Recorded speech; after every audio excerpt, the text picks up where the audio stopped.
So it's been a long 2018, guys. It's now in the past, but I've spent some time here really thinking hard about what was my top 2018 movie. I mean, there's just so many to choose from. It's just mind-boggling. So I decided, at least for now, I'm going to actually kind of subgenre these out. So what is my top for this one? Top 2018 action sci-fi film. And so, what I want to show you here is just a quick view of a lot of the movies that came out in 2018. Hell, I even had to look these up because there's just so many of them. And I've seen almost all of these, except for Mortal Engines. I didn't even know that one was out, but maybe it's just not getting the hype that we thought it would. But all the same, so it's like, which one did I fall under? And you had all these top ones like Ready Player One and Avengers, Solo, for those who did enjoy it, which actually I did. Black Panther, hey, good stuff, right? But and I saw Cloverfield Paradox, Predator, awful. You know, anyways, there's just all these movies. But the one that I finally came down on, the one that has left the lasting impression for me, was Upgrade 2018. Right here, this guy right here, starring Logan Marshall Green, which I believe he is a very underrated actor. He actually played in Prometheus, if you remember the relaunch of the Aliens movies. He was the lead character of Elizabeth Shaw. He was the love interest at the time. So that's a little picture of him right there, actually, on screen. And so I don't want to spoil too much of this film in case you do choose to go out and see this, but this film really surprised me overall. It had a small budget. We're talking a $5 million budget. This was, I believe, a Netflix production. It was directed by this Lee Wannell, which I think it's Wannell. I hope I'm pronouncing that correctly. But he's the guy who played in Saw, the original Saw movie. He was the reporter guy who was taking pictures of, or I should say the investigator guy that was taking pictures of Lawrence.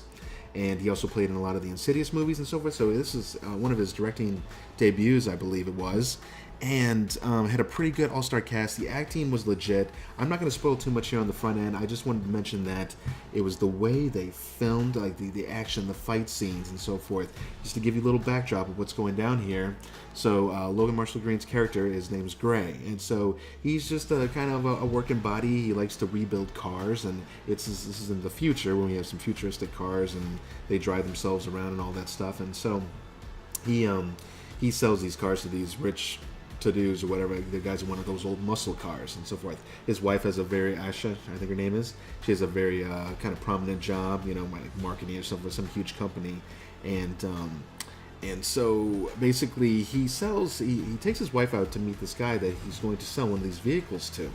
And as the movie goes on, this guy that he's selling the vehicle to has this huge company, this computer-based, you know, nanotechnology and all this crazy stuff, the future edge technology. He's just a super brain, and he actually introduces him to this thing called STEM, which basically will be the future of, I guess kind of like, not mind control per se, but being able to place a chip into one's body to help repair like organs, or give you motor function back in your arms if you lost that, or if you couldn't walk, now you will be able to walk, things like that.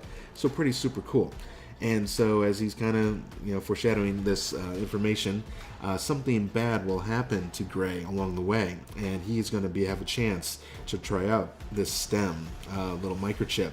But this movie takes it in a direction you just didn't fully expect it. And at one point, basically, it felt like your standard revenge type film, but it is so much more than that. And like the music scoring, like I said, the fight scenes were choreographed were amazing. When this STEM thing takes over the body, I mean, he's just rocking and rolling.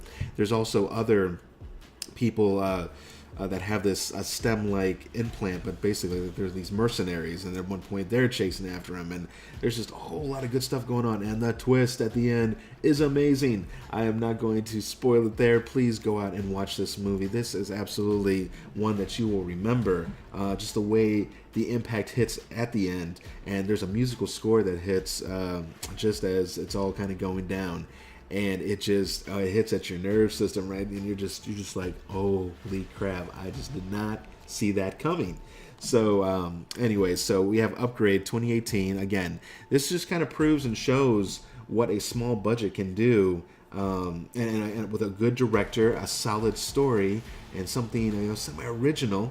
and you can go out there and just create a masterpiece. And that's what I thought this movie truly was. I know there's a lot of great picks out there, guys. I mean, like I said, you go back through that list, there's so many more that we could choose from. But this one's left a lasting impression. I've gone back and actually watched it a couple times, and hell, I might just leave this video and just go watch it again. That's just how much I really enjoyed it. So if you like action and you like sci-fi and you like those kind of solid twists at the end, that's not going to confuse the hell out of you. It's going to be pretty obvious at that point in time what happened. I think you're really gonna enjoy this. So anyways, this is just a short little review just to give you guys, again, some more movies to go out there and start watching, because there's just so much content, like I've said before in my other reviews. So this is the ZMAM show, and I will say that if I had to give this one a score, I mean, I know IMDb, it's sitting around a 7.6. I seriously give this like a 9.5. A 9.5 because of what they were able to do with such a small budget, with a solid group of people, of actors, and not to mention all the supporting cast that helped them make the movie come true, and the production, in the background, just so much great stuff. It just made you feel like you were there, like you're immersed into this movie. So anyways, I just wanted to throw that out there. 9.5, great movie. That is Upgrade 2018, and that's it for now. And we will see you at the next movie. And I think the next one we'll do is our top 2018 thriller. I think that's the one we'll do next. All right, guys, see you later.